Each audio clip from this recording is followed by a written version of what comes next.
ഇന്ന് തന്നെ ഡൗൺലോഡ് ചെയ്യൂ. കാണൂ നിങ്ങളുടെ ഫേവറേറ്റ് ഷോസ്. മോളിത് കണ്ടോ? കണിമംഗലത്തെ മരുമകളായി ഞാൻ വന്നതിന്റെ 7-ാം ദിവസം മുത്തശ്ശി എന്നെ ഏൽപ്പിച്ചതാ. എന്നിട്ട് എന്നോട് പറഞ്ഞത് ഇനി ഈ കുടുംബം നന്നായി നോക്കേണ്ടത് പത്മിനിയുടെ ഉത്തരവാദിത്തമാണെന്ന്. ഇവിടുത്തെ വിലപിടിച്ച സാധനങ്ങൾ വെച്ചിരിക്കുന്ന എല്ലാ അലമാരയുടെയും വിശേഷപ്പെട്ട സ്വർണ്ണാഭരണങ്ങൾ വെച്ചിരിക്കുന്ന അറയുടെയും താക്കോലുകൾ ഈ കൂട്ടത്തിലുണ്ട്. അമ്മ ഇത് മോൾക്ക് കൈമാറാൻ പോവാ.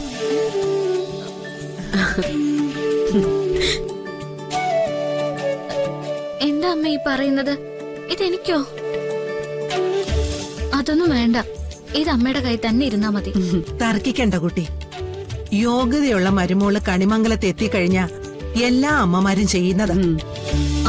അല്ല, ഞാനിത് പത്മിനിക്കും പത്മിനി അത് നിനക്കും തരുന്ന അത്രേ ഉള്ളൂ. അല്ല അമ്മ, ഇത് വാങ്ങിച്ച് കയ്യിൽ വെക്കാൻ നിനക്ക് യോഗ്യത ഉണ്ടോന്നാണ് ചോദ്യമെങ്കില് അത് വേണ്ട. എല്ലാം തികഞ്ഞവളായിട്ട് തന്നെയാ അമ്മ നിന്നെ കാണുന്നത്. കണിമംഗലത്തിന്റെ ഐശ്വര്യം നിന്റെ കയ്യിൽ ഭദ്രമായിരിക്കുമെന്ന് അമ്മയ്ക്കറിയാം. ഇത് വാങ്ങിച്ചോ. വാങ്ങിച്ചോ കുട്ടി. ഇത് വാങ്ങിച്ച അന്ന് മുതൽ ഒരു കാര്യത്തിലും ഞങ്ങൾ ഇടപെടില്ലാന്നർത്ഥം. ഞങ്ങള് നിന്റെ കൂടെ തന്നെ ഉണ്ടാവും. ഈശ്വരനെ മനസ്സിൽ ധ്യാനിച്ച് അത് വാങ്ങിച്ചോ.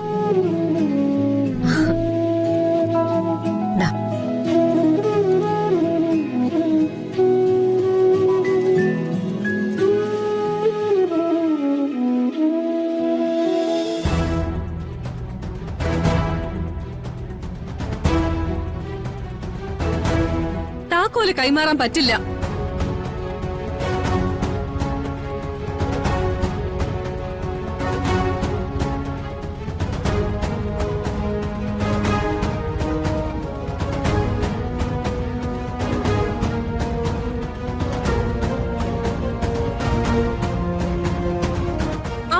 അമ്മ എന്ത് പണിയായി കാണിക്കുന്നത്?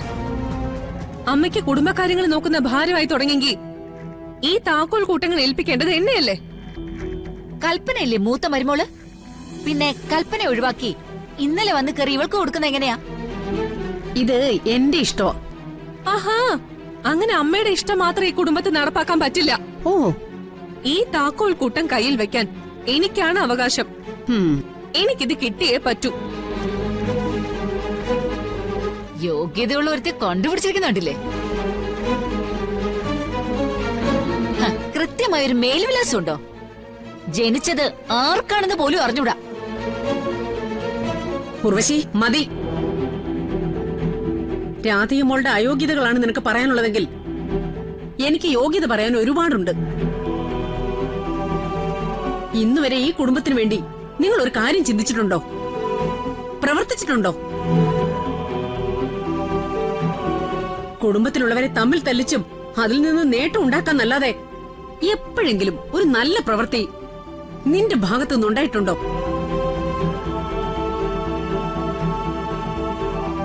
പിന്നെ കുടുംബകാര്യങ്ങൾ ഏൽപ്പിക്കാൻ മൂത്ത മരുമകളെന്നോ ഇളയ മരുമകളെന്നോ എന്നുള്ള വ്യത്യാസമില്ല.